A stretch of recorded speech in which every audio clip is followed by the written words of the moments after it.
After a super crazy weekend and knocking out tons of cars, it is the last day in the shop before we are closed for our midweek break.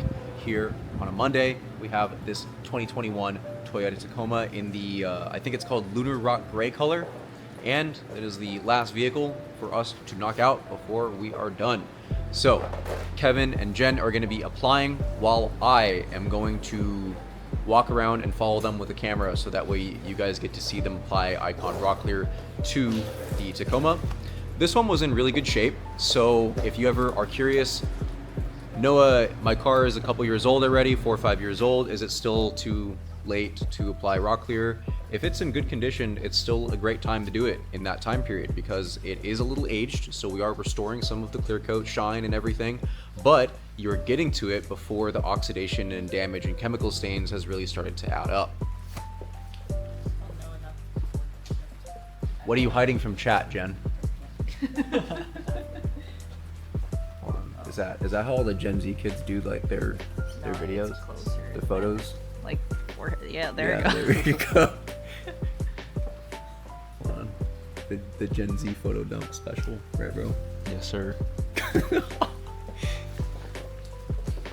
Time-wise, it's a little after 2. It's like almost 2:20, and that's a typical night for us here.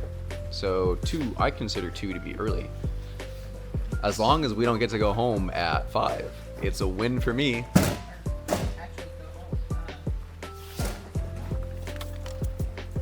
Kevin, is it what temperature is it in the shop? 65 degrees here. It would have been colder. It's supposed to be colder. Kevin, are you cold? Just a little bit, you know. Just a little bit. How do you stay warm wearing just that? What's your tech? Good old Uniqlo Heat Tech. The Uniqlo Heat Tech. Not a sponsor, by the way. Yeah, chat, should Uniqlo sponsor us? I don't know if you guys have picked up on it, but my entire outfit is literally just all Uniqlo. Dragon Auto sponsor Uniqlo, please. We're gonna do this first or after? So one intricate thing about this hood here is we have this decal that's in matte or satin, and if we apply Rocklear to it, then that will become gloss, and we don't want that. So we gotta tape it off and then work around it. The T-pose. And this is also matte or satin, so we have to work around it. So you guys are gonna see the finesse that is required on a hood that isn't just flat. So you would think like, oh, it's a flat surface, it's still easy. But when these come into play, it does increase the complexity of the hood on a Rocklear install.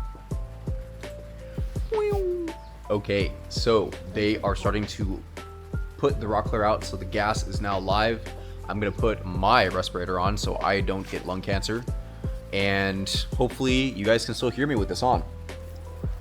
So first off, they are starting the inside. Right, Kevin? You did this part first? Yeah. So we're gonna blend this later to combine the lines so that way there's no like lines. But we have to start out with the crevices first. And so this is called priming the applicator. We're effectively just getting the applicator saturated with Rocklear so that way it lays down. So you'll see back here, for this section, they have to go up and down with that 50-50 overlap. And then when they get to the edge there, they're going to trace all the way alongside the tape. And then they want to basically combine their passes in the middle and then work outwards from that direction, so that way there is no seam there. When they go over it right after each other, it's so quick that it doesn't create a line or a seam. And then they can work on their respective side to finish out the rest of the hood. And then you saw there, Kevin wanted to go all the way to the end and do a clean exit, so he doesn't want to stop on the surface and pull up because it'll cause a bunch of markings.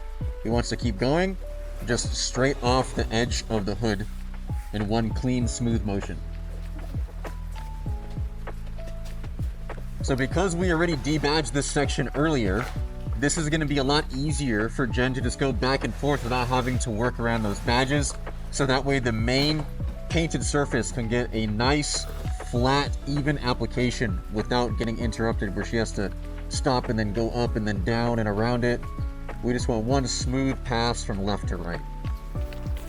By the way, I'm sure you guys stare at this a lot because it's in all the videos, so if you're ever curious, you can hit up Solia at the Mithrium if you want the coolest tattoos known to man. So when Kevin is doing trucks, we have to make sure that we do this section in one piece, so he has to work his way all the way down to the bottom.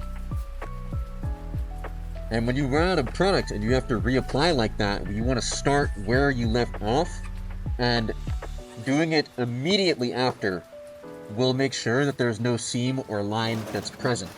And so the paint and service runs all the way down to the bottom here, so we're just going to keep going until we hit the bottom. So this piece here, he started off at the very beginning of the pillar that I didn't catch earlier, and then worked his way all the way over here, and then had to keep doing this all the way down. So whenever there's a body line like this, that's a place that we have our break, and we can not have issues with seams or lines or anything. But if it's a connected panel, I can't just stop up here and then come back to it way later. There will be a line if I try to split the panel up like that. We need to always stop when there's a body line gap. So on that note, you see here Kevin is going across the entire truck bed from left to right and doing the entire thing all together all at once.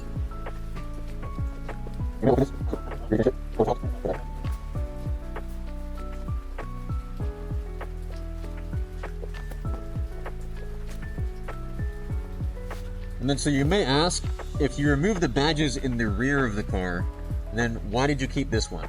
And the big reason why is because this is a flat badge, and so the applicator can easily go over it and then down and then under. When you have lettering, like it says Tacoma TRD Pro 4x4, the lettering can cause a lot of issues with streaks and marks because of how intricate the little crevices around the letters can be, versus this nice flat badge that the applicator can just go straight across without having to work its way into like all little nooks and crannies and things like that. So with the trucks, they usually paint all the way up to the top there. So she just starts up there, works her way down, goes over here. You'll also notice that we actually have to do this in a specific order. So usually we start with the rear and then go up to the front door so we can swing this open, and then this door is left by itself. If you pull it open, it's just hanging in empty space, so you don't have to worry about trying to avoid this section you already did if this door were to be closed. Some panels it's unavoidable, but for the doors we always go in that order to make sure that they're easier to do, because there's nothing adjacent to them that you could mess up. If both doors were closed, she would be doing this door and worrying about touching this door that she just completed.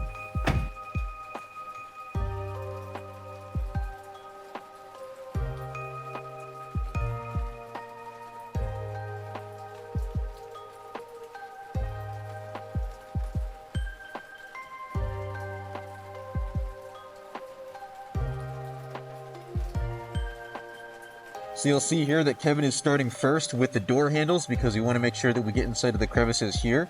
So we get the inside of the door cup, and then we do the outside of the door handle section, and then we do the whole rest of the door all at once.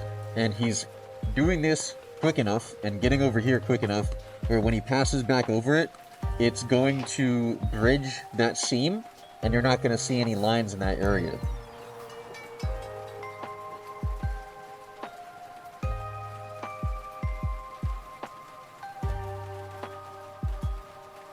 Whenever they do those circles like that, essentially what they're doing is they're spreading out the product evenly, because when you reapply, you put more product onto the applicator.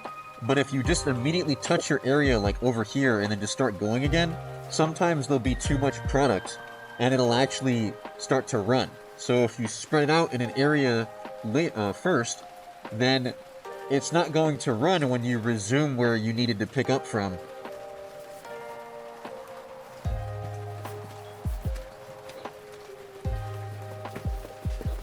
So one of the cool parts about working in pairs is that if somebody else is working a little bit faster than another, they can come over and start doing this side as well and help them out because it's a team project. So Jen already did her fender on the other side, so now she's doing this fender for Kevin here. We also have to do the fender first before the bumper, because when we're doing the bumper, you can see that there's no way for us to separate these two panels. So we like to do the fenders last, and then when you're doing the bumper, there's no way to separate these two panels. So when you're doing the fenders first, and then we like to do the bumpers last, because when you are doing the bumper, we have to get up there to that line, and then stop right at the edge, and then go down, come back, and then come back up to that line, stop right at the edge. And that's the easiest way to do bumpers.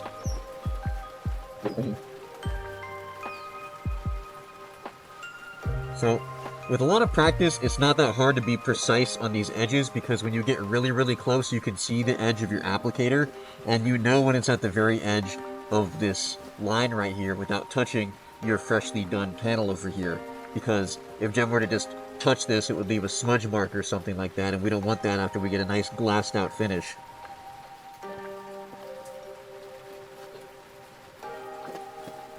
You can see here that the painted areas connect from side to side, so we're trying to do as much of one panel as possible without breaking our passes awkwardly.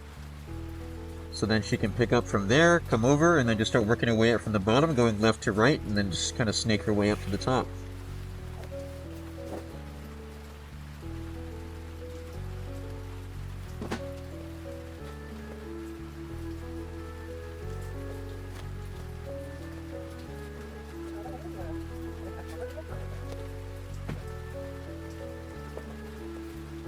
Alright, so y'all got the pump with Jenn finishing the bumper, but what Kevin is doing now is that after we finished, we still inspect and go over the car.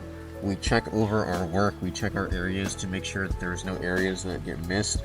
There are no lines or anything. Like, we want to make sure that while it's fresh, we check it. Because if it's fresh, it's easy. We can take the right chemical and remove it right off of any of these panels if it's messed up, and we can redo it. But if you wait overnight to fix it and you don't catch it, the next day it is much more work. It's still possible to fix it, but you're going to be in for hours more extra work instead of like 15 minutes.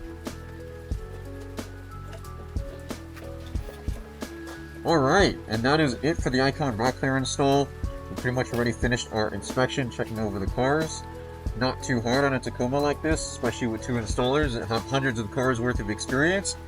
It doesn't take too long to do them. All the prep work is the hard, time-consuming part, but actually laying it down when you have a lot of practice is the easy victory lap, so to speak. Now all that's left is to reattach the badges for the Tacoma. Before removing them, I went and made a template using masking tape to outline it and Sharpie marker to indicate the edge of each letter to be as precise as possible. Now, to redo the adhesive on the badges, previously we would have had to spend far too long hand-cutting double-sided tape, but we have a new trick that saves us so much time. This is a strip of pressure-activated adhesive made by 3M specifically for emblems. All we have to do is press the badge down, then when we peel it back up, the adhesive comes off the strip and stays on the badge, allowing us to then easily place the badge back onto the car using our template.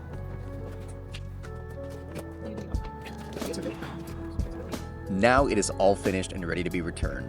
One of my absolute favorite aspects of Rocklear is that out of any product I've worked with in the last decade of being in this industry, it has this extremely wet, glossy look to it, with a lot of depth in the reflection, and it really highlights the existing paint color even further, especially on metallic paint jobs.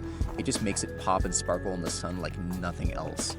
The best part though is that it doesn't require any annual maintenance to maintain that finish. Due to the coating's UV and chemically resistant nature, it withstands the brutal punishment of everyday wear and tear far better than most products we've ever seen.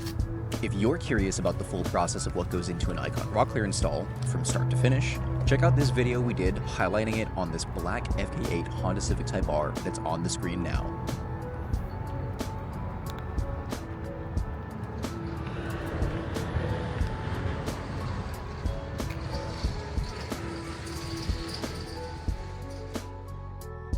Thanks for following along while we applied Icon Rocklear to the Tacoma back here. And if you live in the San Francisco Bay Area, and want our help getting your vehicle protected with one of our services, hit the link in the description to get in touch with us, and hopefully we can speak soon. Thanks for watching, and I'll catch you in the next one.